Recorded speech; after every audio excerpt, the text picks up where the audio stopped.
I'm literally gonna wait for you. And I see you're gonna be like, nah, I'm not gonna like. I'm just keep watching. Just subscribe. And you think the clip gonna cut right here, but it's not because I'm still waiting for you to click that like button, and the subscribe, and the post notification button.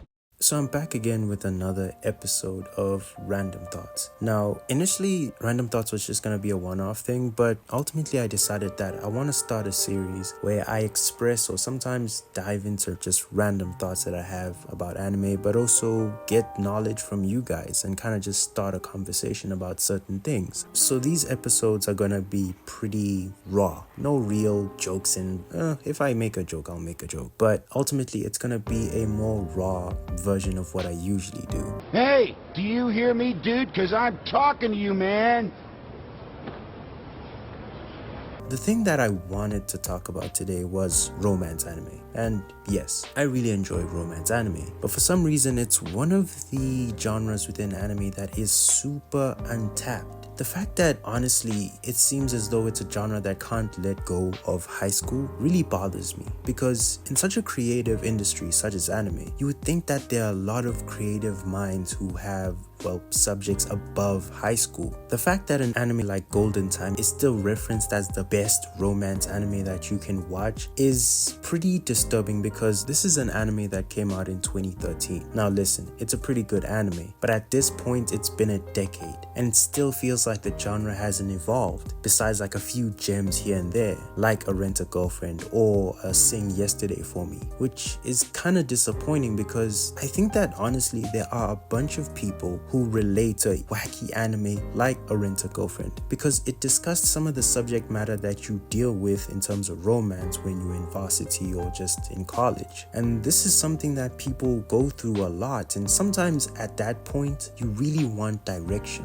and to kind of get that direction from anime is a weird decision, yes, but sometimes just as how you can find certain shonen or who knows, isekai even at some point, that can kind of give you a drive or a boost or something, or teach you something, you kind of want something like an anime to give you a gem or something that you can take within your life. It's kind of disappointing that the genre has basically been boxed into high school or just pervy situations that are super unrealistic. Now listen, Rent a Girlfriend is weird and pretty pervy, but there's some gems within that anime that you can kind of relate to if you're in college or have been in college or varsity or whatever. And that's probably one of the reasons why the first season of Rent a Girlfriend blew up the way that it did, because of the relatability of that type of anime that hasn't been experienced for a long time. If you're still telling me that an anime dropped in 2013 is the best reference for someone who wants to get into romance, that's just weird, because it seems like every genre is evolving. In fact, isekai evolved to the point that actually it's pretty annoying now, because every single season there's an isekai, and at this point for an isekai to stand out, it has to be super unique. But in terms of romance, it just seems to be stagnant. If it's not harems, if it's not being pervy, if it's not being in high school, then it doesn't exist. And that's kind of disappointing, because for some reason it's a genre that isn't evolving. I understand why there's a huge market for the whole high school thing, because I get it. But there is a hugely untapped audience who would like a romance anime that maybe is realistic to some of the issues they deal with. Even though people didn't really like Sing Yesterday for Me, I really enjoyed it. There were so many subjects within that anime that I could relate to. This may not be the best anime ever, but it left an impactful feeling to the point that I'm talking about it now years later. And that's what I think that the genre needs. But yet it's just still high school relationships all the time. After a certain point, you kind of look back and realize that honestly romance was a bit more simpler that time, but for some reason they just keep on serving us repetitive anime that is not gonna help you with anything. Now obviously you shouldn't be looking at anime to be the solution of everything, especially in relationship issues, but it would be nice to find an anime that grows up.